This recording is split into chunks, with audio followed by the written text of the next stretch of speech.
आज के डेट में राजनीति ऐसी बना दी गई है कि किसान का बेटा किसान नहीं होना चाहता है, मजदूर का बेटा मजदूर नहीं होना चाहता है, लेकिन मुख्यमंत्री का बेटा मुख्यमंत्री होना चाहता है, प्रधानमंत्री का बेटा प्रधानमंत्री होना चाहता है। क्यों? जो हमारा सेवक बन करके आता है हमारे पास चुनाव से पहले हाथ जोड़ करके, छोड़ दीजिए एमएलए बनने की बात और एमपी बनने की बात, मुखिया बन जाने के बाद ही वो बुलेट से सीधे फॉर्च्यूनर पे पहुंच जाता है। आप तो नहीं पहुंच पा रहे हैं बुलेट से फॉर्च्यूनर पे। अगर हमारे परिवार के लोग किसानी करते हैं तो हमको किसानों को हमारे फसल का सही दाम मिलना चाहिए।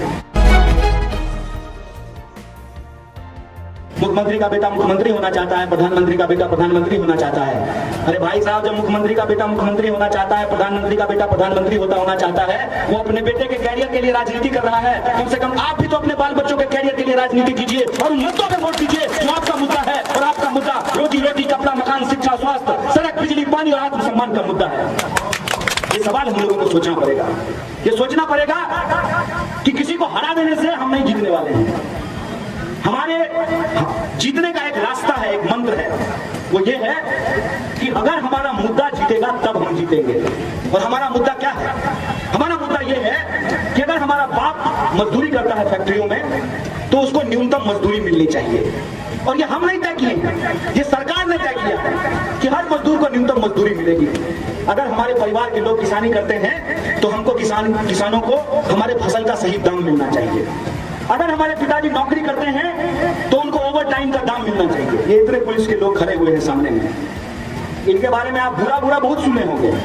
इनके बारे में आप सुने होंगे कि ये लोग जो है 10 रुपया 20 रुपया रात को ट्रक से वसूलते हैं, ये सुने होंगे। ये नहीं सुने होंगे कि ये किन परिस्थितियों में नौकरी करते हैं, इनको वर्दी का कितना रुपया दिया जाता है।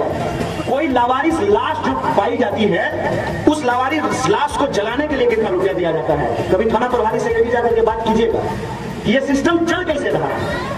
ये सिस्टम में आपको ये लगता है कि जो नीचे खड़ा आदमी है वो भ्रष्टाचार कर रहा है। नहीं साहब, इस देश में नीतियों में भ्रष्टाचार है। इस बात को आप समझ लीजिए, नीतियों में भ्रष्टाचार है। और नीतियों में भ्रष्टाचार के चलते आज हमारी राजनीति भी भ्रष्टाचारियों के हाथ की गुलाम बन गई है। एक बात सोच लीजिएगा, आपको जो वोट देने का अधिकार मिला है ना, ये भीख नहीं है। अगर आज आप इसकी कीमत नहीं समझिएगा तो ना आप वोट देने के लायक बचेंगे, ना इस देश में लोकतंत्र बचेगा। इस बात को आप जान लीजिए। आज के डेट में राजनीति ऐसी बना दी गई है कि किसान का बेटा किसान नहीं होना चाहता है, मजदूर का बेटा मजदूर नहीं होना चाहता है, लेकिन मुख्यमंत्री का बेटा मुख्यमंत्री होना चाहता है, प्रधानमंत्री का बेटा प्रधानमंत्री होना चाहता है। क्यों? जो हमारा सेवक बन करके आता है हमारे पास चुनाव से पहले हाथ जोड़ करके, छोड़ दीजिए एमएलए बनने की बात और एमपी बनने की बात, मुखिया बन जाने के बाद ही वो बुलेट से सीधे फॉर्च्यूनर पे पहुंच जाता है। आप तो नहीं पहुंच पा रहे हैं बुलेट से फॉर्च्यूनर पे। ये कौन सी ऐसी तरकीब है? आपके पास तो ये तरकीब नहीं है। नोटबंदी के बाद इस देश में उद्योग धंधों को नुकसान हुआ और अमित शाह के बेटे को 16,000 गुना मुनाफा हुआ। ये मंत्र देश को बता देते, देश की बाकी जनता भी अपना मुनाफा बढ़ा देती है, क्योंकि आपका ही खून चूस करके उनका तिजोरी भरा जाता है जनाब। इसीलिए ये मंत्र जो है आपको नहीं सिखाया जा सकता है। घोड़ा घास से दोस्ती कर लेगा तो खाएगा क्या? नेता अगर सच बोल देगा, जनता को सच बता देगा तो फिर ठगेगा किसको, बेवकूफ किसको बनाएगा। लेकिन हम लोगों को समझना चाहिए, और मैं आपका शुक्रगुजार हूं कि आपके मेहनत के पैसे से जो आप मजदूरी करते हैं, जो आप किसानी करते हैं, जो आप सरकार को टैक्स देते हैं, नमक का पैकेट खरीदने के लिए जाइएगा तो कल पढ़िएगा, उस पर लिखा रहता है इंक्लूसिव ऑफ ऑल टैक्सेस। नमक से लेकर के कलम तक, डीजल से लेकर पेट्रोल तक, हर चीज में जो आप टैक्स देते हैं, उस टैक्स के पैसे से इन पुलिस वालों को वेतन भी मिलता है। और हमारे जैसे कमजोर परिवार के बच्चे, उनको पढ़ने के जो यूनिवर्सिटी है उसके टीचर को तनख्वाह भी मिलता है। अगर सरकारी यूनिवर्सिटी नहीं होती तो हम लोग पढ़ नहीं पाते।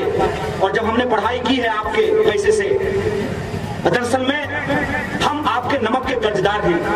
हम आपका नमक खाए हैं, इसीलिए हम आपके साथ नमक हलाली करने के लिए आए हैं। ये देश के जो नेता हैं, ये देश के पूंजीपतियों का पैसा खाए हैं, इसीलिए आपके साथ नमक हरामी कर रहे हैं। इस बात को आप समझिए। और जो यूनिवर्सिटी में हम लोग पढ़े और सीखे हैं कि अगर इस देश को बचाना है तो जमहूरियत को बचाना होगा।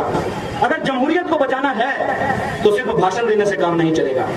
दिल्ली और बंबई का जो आराम तलब जिंदगी है, उस आराम तलब जिंदगी को छोड़कर बिहार की सड़कों में, गलियों में, कूचों में घूमकर जो हमारी माँ बहनों की समस्याएं हैं, जो हमारे बड़े बुजुर्गों की समस्याएं हैं, जो हमारे नौजवानों का सवाल है, उन सवालों पे हमको एकजुट होना पड़ेगा और याद रखना पड़ेगा कि दुनिया में जब भी कोई तानाशाही व्यवस्था आती है तो वो सिर्फ चुनावों से नहीं हारती है। जनता सड़कों पर निकल करके कहती है सिंहासन खाली करो की जनता आती है। इन मूल्यों के साथ सामाजिक आंदोलन करने का जरूरत पड़ता है, राजनीतिक चेतना को आगे बढ़ाने का जरूरत पड़ता है। के लिए सही राजनीति की शुरुआत कैसे हो, किस तरीके से उसको आगे बढ़ाया जाए, किस तरीके से धन बल और बाहुबल ने हमारे लोकतंत्र को अपने घर की और तिजोरी की जो गिरवी बना देती है उससे इस लोकतंत्र को मुक्त कैसे कराया जाए।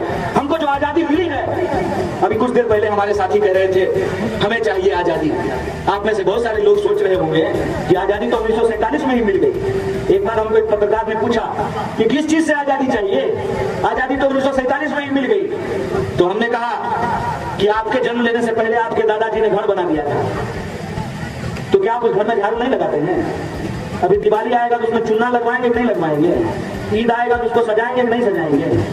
बाप दादा घर बना करके चले गए तो उसमें झाड़ू ना लगाएं? 1947 में जो आजादी मिल गई तो क्या उस आजादी को बचाने के लिए देश में जो बची खुची गुलामी है उसके खिलाफ आवाज बुलंद करें कि नहीं बुलंद करें? तो जो आजादी हमको मिली है उस आजादी को बचाने के लिए, जो समाज में बची खुची गुलामी है उस गुलामी को हराने के लिए हमको आजादी का तराना गाना पड़ेगा और इस मानसिकता से बाहर निकलनी पड़ेगी कि हमारा काम कोई और करेगा।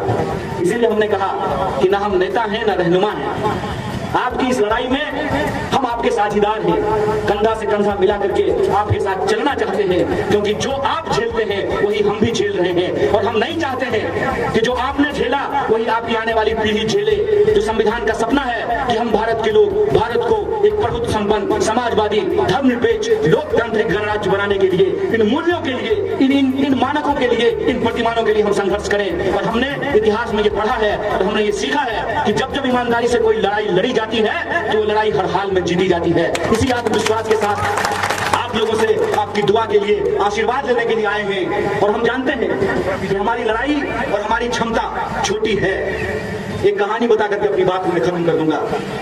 एक बार एक जंगल में आग लगी, बड़े बड़े जानवर खड़ा होकर के तमाशा देख रहे थे। एक कोयल अपनी छोटी सी चोंच में पानी भर करके उस आग को बुझाने की कोशिश कर रही थी। बड़े बड़े जानवर उससे हंसते हुए कहा कि तुम्हारी छोटी चोंच से यह आग बुझने वाली नहीं है। कोयल ने कहा आग तो जरूर बुझेगी, कोई ऐसी आग नहीं है जो लगती है तो बुझती नहीं है, कोई ऐसा नशा नहीं है जो चढ़ता है तो उतरता नहीं है, कोई ऐसा सूरज नहीं है जो निकलता है तो ढलता नहीं है।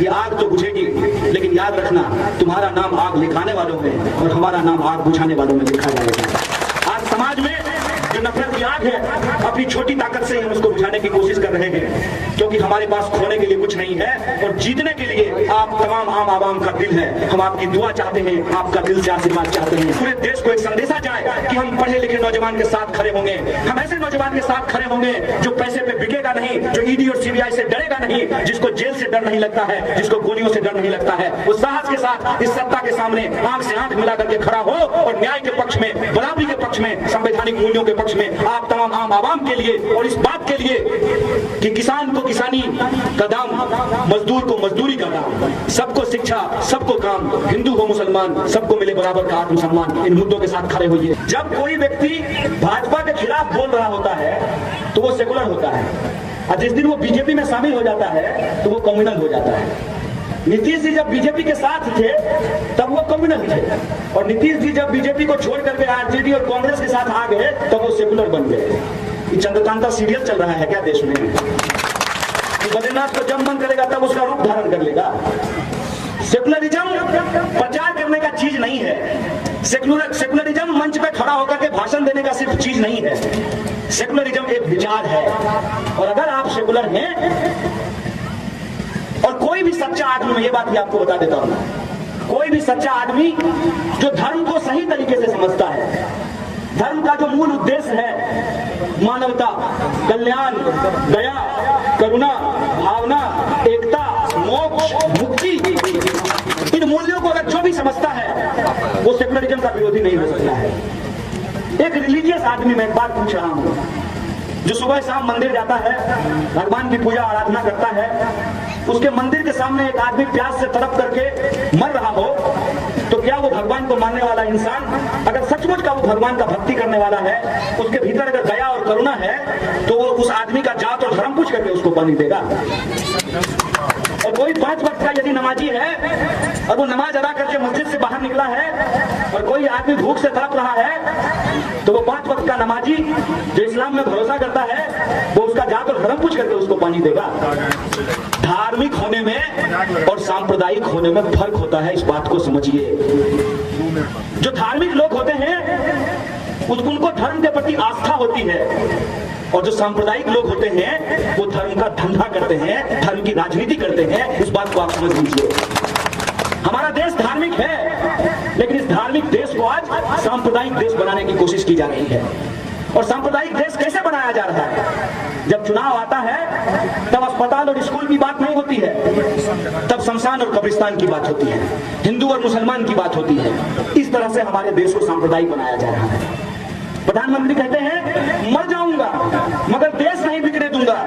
तो मैं पूछता हूं मोदी जी, भारत पेट्रोलियम पाकिस्तान का कंपनी है कि हिंदुस्तान का कंपनी है? मरे नहीं अभी तक आप तो पूरा जिंदा हैं, पूरी दुनिया का वास्को डी गामा की तरह चक्कर लगा रहे हैं, चाइनीज प्रधानमंत्री के साथ बैठ करके झूला झूल रहे हैं। तो भारत पेट्रोलियम क्यों बिक रहा है? वो तो भारत की ही कंपनी है, क्यों उसको बेचा जा रहा है? ये प्रश्न आपके दिमाग में ना आए, ये प्रश्न आपके दिमाग में ना आए कि 2 करोड़ हर साल नौकरी देने का वादा था, 2 करोड़ नौकरी क्यों नहीं पैदा की गई?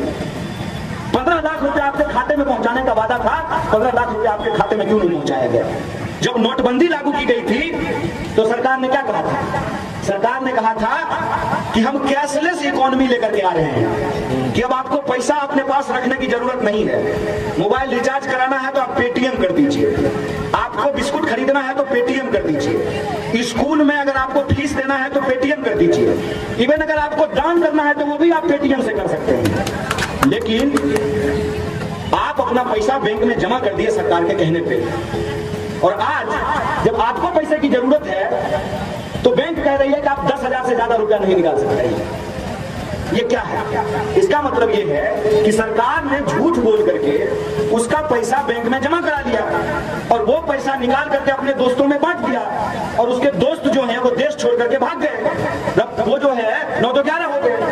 यह जो इकोनॉमी में इतना बड़ा घपला किया गया, उस घपले का जिम्मेवार कौन है? लेकिन ये बात, ये मुद्दा चुनाव का मुद्दा नहीं है। चुनाव का मुद्दा क्या है? धारा 370।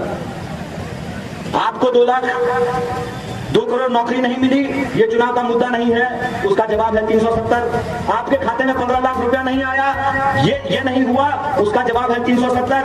आपकी सड़क टूटी हुई है, उसका जवाब है 370। आपको नौकरी नहीं मिल रही है, उसका जवाब है 370। किसान को उनके फसल का दाम नहीं मिल रहा है, उसका जवाब है 370। नई पेंशन स्कीम के नाम पर जो पुराना पेंशन स्कीम था उसको बंद कर दिया गया, और नया पेंशन स्कीम जो है उसमें बहुत सारे लाभ सरकारी कर्मचारियों के छीन लिए गए। पीएफ के पैसे के ऊपर इंटरेस्ट रेट को घटा दिया गया है। आपका पैसा जो खाते में जमा कराया गया उस पर इंटरेस्ट रेट घटा दिया गया है, और इनके जो दोस्त हैं उनका जो टैक्स है, उनको जो ज्यादा टैक्स देना था आज उनको कम टैक्स देना पड़ रहा है। आपका पैसा आपसे लूटा जा रहा है,